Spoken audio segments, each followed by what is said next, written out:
Bobo yan kasi hindi siya nag-i-English kapag nalalasing. Una sa lahat, hindi talaga ako nalalasing. Pangalawa, give me a loan. Huy, kamusta takbo ng buhay mo? Anong takbo? Nakaupo lang ako maghapon. Ate, pabili nga po isang Coke. Miss mo? Opo. Miss ka? Kasi feeling ko hindi kanya nami-miss. Tapos feeling ko ikaw lang talaga nakakamiss sa kanya.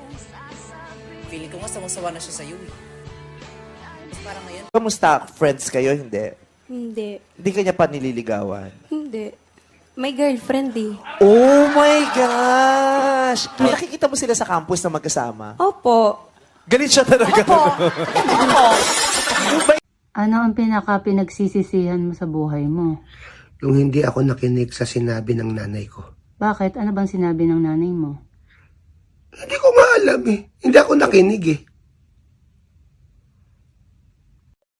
Tumingin ka sa akin. Sabihin mo na mahal mo ko. Sabihin mo.